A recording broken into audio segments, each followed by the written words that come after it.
तो देखिए, इस पार्ट में हम डिस्कस करेंगे arenas of the cold war के बारे में। पार्ट वन में हमने डिस्कस किया था कोल्ड वॉर के मीनिंग एंड कॉजेज के बारे में। Arenas of the cold war में हम डिस्कस करेंगे उन सैटेलाइट कंट्रीज़ के बारे में जिनके बीच युद्ध छिड़े। जिन दो कंट्रीज़ के बीच युद्ध छिड़े उनमें से एक को सपोर्ट था यूएस का या वेस्टर्न अलायंस का, और दूसरी कंट्री को सपोर्ट था यूएसएसआर का या ईस्टर्न अलायंस का। जैसे जर्मनी में दोनों पावर्स के बीच कॉन्फ्लिक्ट देखा गया। कोरिया क्राइसिस में नॉर्थ कोरिया को सपोर्ट था यूएसएसआर का और साउथ कोरिया को सपोर्ट था यूएस का। वियतनाम वॉर में नॉर्थ वियतनाम को सपोर्ट था यूएसएसआर का और साउथ वियतनाम को सपोर्ट था यूएस का। तो हम बात करते हैं arenas of the cold war. First is blockade Berlin इन 1948। ठीक है, ब्लॉकेड का मतलब होता है आप किसी देश को पूरी तरीके से घेर लें, किसी को वहाँ आने जाने ना दें। तो इस मैप से हम समझेंगे इसको। देखिए, ये है जर्मनी का मैप है, ये पूरा।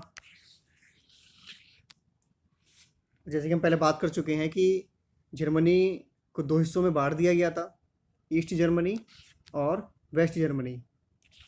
वेस्ट जर्मनी में ये तीनों जो आप देख रहे हैं, ग्रीन, ब्लू और ये येलो वाला जो पार्ट है, ये वेस्ट जर्मनी में आता है। और ये जो रेड वाला पार्ट है ये आता है ईस्ट जर्मनी। तो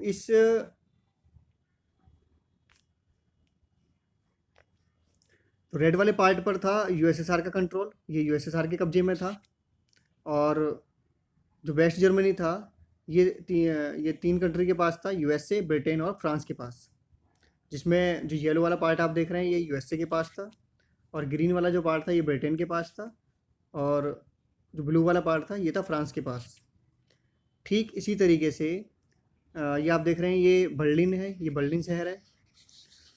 ठीक है, ये बर्लिन को यहाँ बड़ा करके दिखाया गया है मैप में। तो इस बर्लिन का भी ठीक इसी तरीके से डिवाइडेशन किया गया था ईस्ट बर्लिन और वेस्ट बर्लिन में।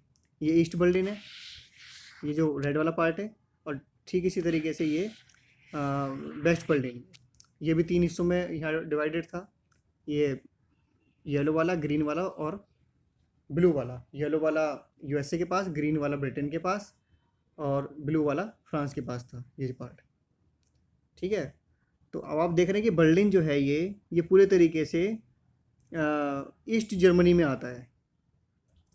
ठीक है, ये बर्लिन शहर जो है ये घिरा हुआ है चारों तरफ से ईस्ट जर्मनी, जिस पर पूरे तरीके से यूएसएसआर का कंट्रोल था।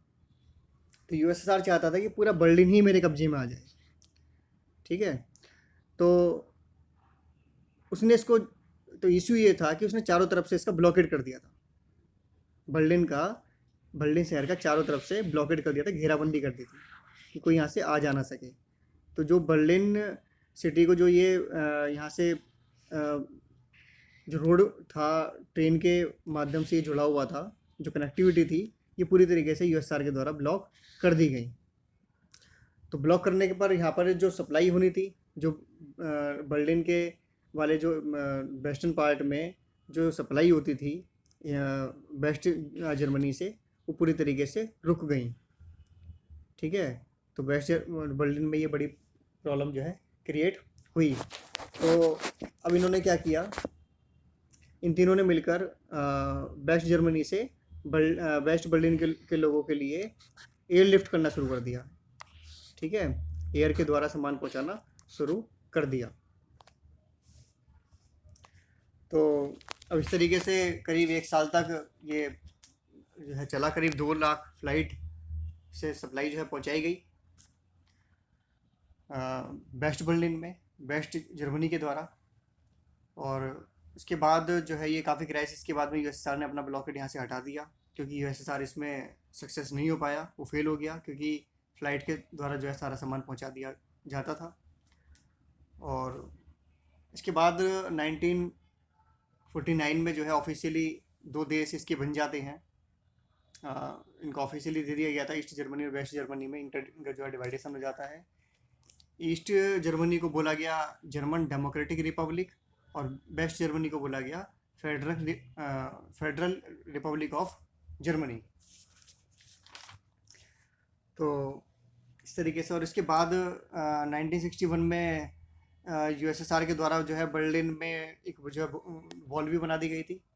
ये बर्लिन के चारों तरफ जो है वॉल बना दी गई थी, ये बर्लिन वॉल, ठीक है, दीवार खड़ी कर दी गई थी ताकि वेस्ट जर्मनी के लोग और ईस्ट जर्मनी के लोग आपस में आ जाना सकें, ठीक है। ईस्ट जर्मनी के लोग वेस्ट जर्मनी में और वेस्ट जर्मनी के लोग ईस्ट जर्मनी में जो पहले जो है सीमाएं जो है वो क्रॉस कर जाते थे, तो वो क्रॉस ना करें, इस वजह से ये और कर दी गई थी। तो इस तरीके से बड़ा क्राइसिस था इनके बीच में।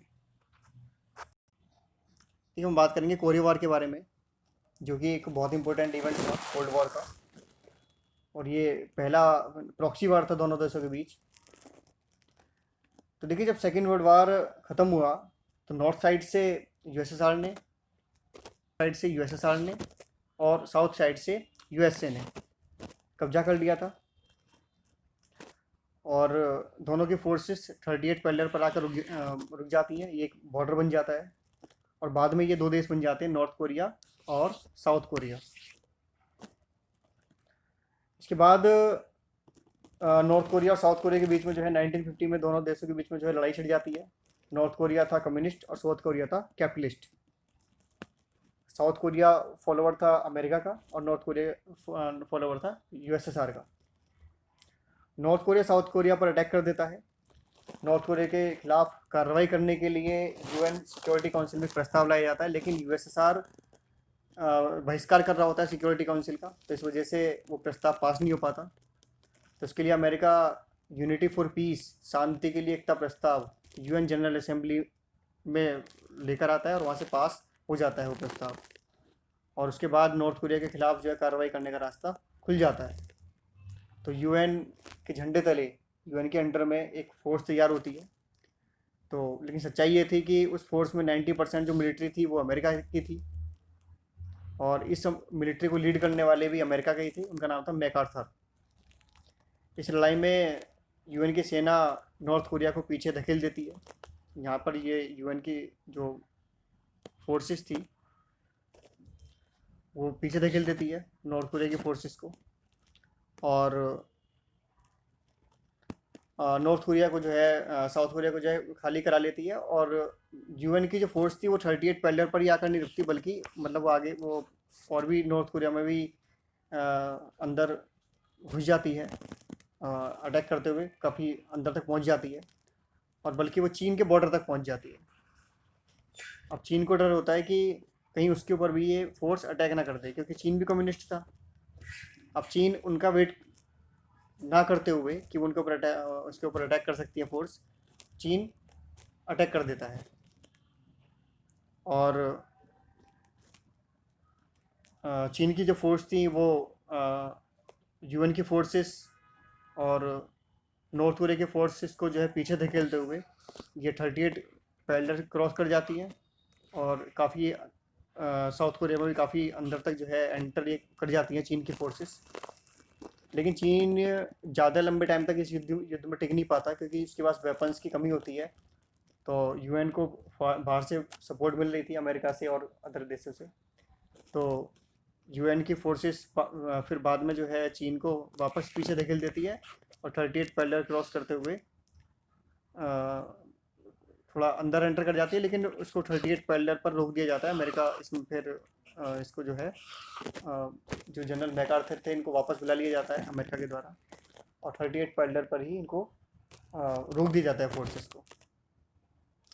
तो इस तरीके से जो मिलिट्री थी उसके बाद में जो है सीज फायर साइन होता है, और दोनों देशों की सीमाएं जो है अब इसी जगह पर बैठी हुई है 38 पैरेलल पर। 38 पैरेलल ये पहली वाली वो है, अब थोड़ी सी इस तरीके से है, ये सीधी नहीं है, थोड़ी सी इस तरीके से है। तो थोड़ा ये चेंज हो चुका है इस तरीके से। तो ये था नॉर्थ कोरिया और साउथ कोरिया के बीच में जो क्राइसिस था ये, तो ये बड़ा इशू था कोल्ड वॉर का। Next is Hungarian crisis 1956। ये हंगरी सेंट्रल यूरोप का एक देश है, वहाँ पर भी कम्युनिस्ट गवर्नमेंट थी, तो हंगरी में स्टूडेंट्स ने एक रेवोल्यूशन किया और ये रेवोल्यूशन सक्सेस भी हो गया था। वहाँ पर जो कम्युनिस्ट गवर्नमेंट थी उसको गिरा दिया गया था और इन्होंने अपनी सरकार स्थापित कर दी थी। लेकिन कुछ ही दिनों बाद यूएसएसआर ने अपनी फ़ौज वहाँ भेजकर उस रेवोल्यूशन को पूरी तरीके से दबा दिया, जो स्टूडेंट्स ने वहाँ पर रेवोल्यूशन किया था।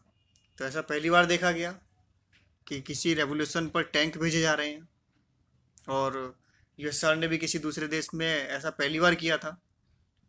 तो इस तरीके से दोनों ही देशों के बीच में, यूएस और यूएसएसआर के बीच में टकराव काफ़ी बढ़ गया था ये हंगरी क्राइसिस को लेकर।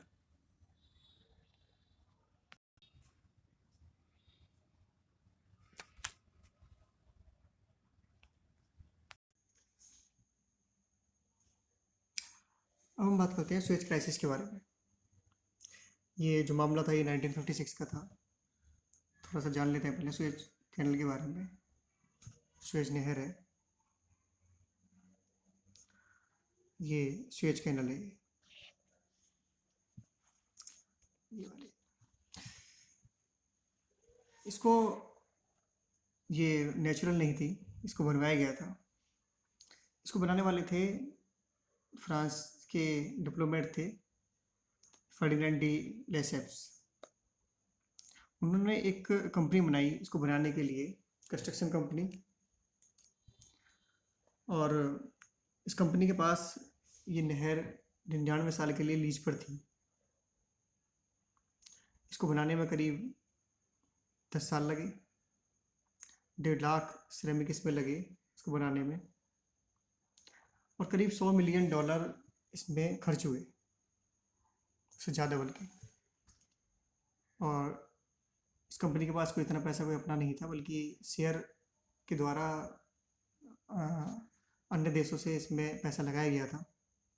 ब्रिटेन ने भी इसमें पैसा लगाया था, इसको बनाने में शेयर दिया था। 17 नवंबर 1869 1869 को इसको पहली बार खोला गया। और जैसे कि आप देख रहे हैं, ये मेडिटेरियन सी है, ये रेड सी, ये इसको जोड़ता है। ये जो सुएज कैनल है ये इन दोनों सी को आपस में जोड़ती है। इसका सबसे बड़ा जो बेनिफिट है वो था ख़ास तौर पर ब्रिटेन को, अदर कंट्रीज़ को भी था, लेकिन ब्रिटेन को सबसे बड़ा बेनिफिट ये था इसका, इस सुएज कैनल का, कि जहाँ पहले ब्रिटेन को इतना लंबा रास्ता नापना पड़ता था इंडिया आने के लिए या अदर एशिया में कहीं जाने के लिए, वहाँ इस सुएज कैनल से इसके लिए रास्ता शॉर्ट हो गया था। ये इस रास्ते से अब आ सकता था मुंबई। तो काफ़ी रास्ता इसका शॉर्ट हो गया था। ये आप देख रहे हैं, इस वाले रास्ते से 11,600 किलोमीटर पड़ रहा है, और इस वाले रास्ते से 19,800 किलोमीटर पड़ रहा है। तो इस तरीके से इसमें ब्रिटेन को काफ़ी फ़ायदा था। 1954 में जो इजिप्ट है, यहाँ पर सरकार बनती है गैमर अब्दुल नासिर की। ये इजिप्ट का काफ़ी मॉडर्नाइजेशन करते हैं, और ये इस इजिप्ट ये जो सुएज कैनल है इस पर एक बांध बनवाते हैं, डैम बनवाते हैं। डैम बनवाने के लिए ये अमेरिका और ब्रिटेन से लोन लेते हैं, उनसे हेल्प लेते हैं। लेकिन नासिर का जो झुकाव होता है वो यूएसएसआर की तरफ होता है। इस वजह से यूएस और ब्रिटेन इनको हेल्प करने से हाथ खड़ा कर लेते हैं, वो इनकी हेल्प करने से मना कर देते हैं। उसके बाद नासिर यूएसएसआर से हेल्प लेकर इस बांध को पूरा कराते हैं। लेकिन इसी के साथ वो एक काम और करते हैं। 26 जुलाई 1956 को नासिर सुएज कैनल का नेशनलाइजेशन, राष्ट्रीयकरण कर देते हैं। पहले जैसे कि हमने बताया कि एक नहर जो थी ये उस प्राइवेट कंपनी के पास थी, लीज पर थी, लेकिन इसका अभी क्या करते हैं, नेशनलाइजेशन कर देते हैं और इसकी बैरिकेडिंग कर देते हैं, इसको सीज कर देते हैं कि कोई देश इस नहर के थ्रू अब आ जा ना सके। ठीक है, तो इससे ब्रिटेन को बड़ा नुकसान पहुंचता है। जहां पहले उसके लिए भारत तक पहुंचना या एशिया कंट्री तक पहुंचना बड़ा आसान था, लेकिन अब उसके लिए ये बड़ा टेढ़ा हो जाता है। इस बीच इसराइल, फ्रांस और ब्रिटेन आपस में सांठगांठ करते हैं, एक योजना बनाते हैं कि इसराइल जो है वो इजिप्ट पर अटैक करेगा, और उसके बाद फ्रांस और ब्रिटेन शांति उद्देश्य से, दोनों के बीच में समझौता कराने के उद्देश्य से वो इंटरफेयर करेंगे, हस्तक्षेप करेंगे और वो बीच में कूद पड़ेंगे। योजना के अनुसार इसराइल अक्टूबर 1956 को इजिप्ट पर अटैक कर देता है। ब्रिटेन और फ्रांस भी इस लड़ाई में कूद पड़ते हैं और दोनों तरफ से हमला रोकने के लिए कहते हैं। इजिप्ट मना कर देता है। इजिप्ट के मना करने पर ब्रिटेन और फ्रांस इजिप्ट के एयरफोर्स पर हमला शुरू कर देते हैं। तो इस तरीके से ये स्थिति बड़ी भयंकर हो जाती है।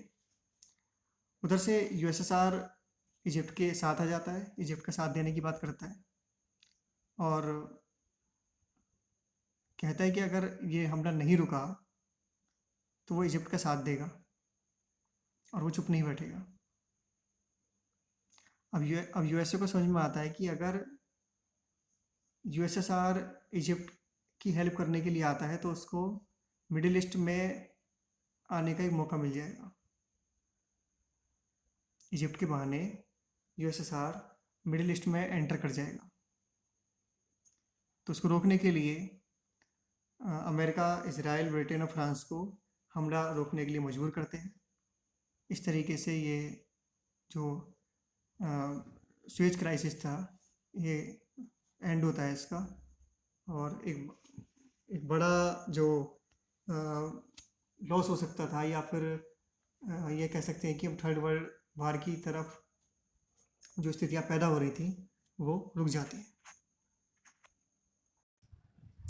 Next is Cuba missile crisis 1962। Cuba एक छोटा सा आइलैंड कंट्री है। यहाँ पर 1959 में एक रेवोल्यूशन हुआ जिसमें फिडेल कास्ट्रो की लीडरशिप में यहाँ पर कम्युनिस्ट गवर्नमेंट इस्टेब्लिश होती है। फिडेल कास्ट्रो एक गुरिल्ला फाइटर थे जो कि रेवोल्यूशन के बाद क्यूबा में के राष्ट्रपति बने और लगभग 50 साल तक इन्होंने क्यूबा पर राज किया। तो मैप में समझते हैं इसको। तो देखिए, this is Cuba and this is America. तो जैसे कि हम देख रहे हैं कि क्यूबा जो है अमेरिका के बहुत नज़दीक है। तो यहाँ पर कम्युनिस्ट गवर्नमेंट इस्टेब्लिश होने से क्यूबा में यूएसएसआर को बहुत फ़ायदा हुआ। यूएसएसआर ने क्यूबा में अपना बेस बनाना शुरू कर दिया, मिलिट्री बेस, और न्यूक्लियर मिसाइल्स यहाँ पर तैनात करनी शुरू कर दी। ये शिप्स हैं क्यूबा के, सॉरी यूएसएसआर के। तो इस समय यूएसएसआर के लीडर थे निकितो क्रुश्चेव और अमेरिका के राष्ट्रपति थे जॉन एफ कैनेडी। तो इस तरह अब यूएसएसआर क्यूबा से सीधे अमेरिका पर हमला कर सकता था और बहुत आसानी से पूरा अमेरिका यूएसएसआर के जद में आ चुका था। आप ये रेंज देख सकते हैं, ठीक है, ये 1000 मील की यहाँ पर ये रेंज दिखाई गई है। क्यूबा से अगर कोई मिसाइल अटैक करती है अमेरिका के ऊपर तो ये पूरा ये अमेरिका यहाँ तक, और ये 2000 मील तक ये पूरा अमेरिका जो है अब ये यूएसएसआर की मिसाइल्स के जद में आ चुका था, क्योंकि वो क्यूबा से सीधा अटैक कर सकता था अमेरिका पर। तो क्यूबा में मिसाइल तैनात करने के 3 हफ्ते बाद अमेरिका को इसकी जानकारी मिलती है। अमेरिका यूएसएसआर को ये मिसाइल हटाने के लिए कहता है, लेकिन यूएसएसआर मना कर देता है। अब इसके बाद यूएस ने क्यूबा को चारों तरफ से ब्लॉकेट कर देता है। कौन? यूएस क्यूबा को चारों तरफ से ब्लॉकेट कर देता है, इसको घेर देता है, ताकि यहाँ पर कोई मिसाइल यूएसएसआर से ना आ पाए। और यूएसएसआर तो इस पर यूएसएसआर कहता है कि अगर ब्लॉकेड यूएस नहीं हटाता है तो वो अपनी नेवी भेजेगा, और वो उसने भेज भी दी थी। अब एक तरफ यूएस और दूसरी तरफ यूएसएसआर की मिसाइल्स जो तैनात थी, और ये लग रहा था कि किसी भी पल जो है युद्ध छिड़ सकता है। यहाँ आमने सामने दोनों की मिलिट्री थी। तो थर्ड वर्ल्ड वार की सिचुएशन पूरी तरीके से बन चुकी थी।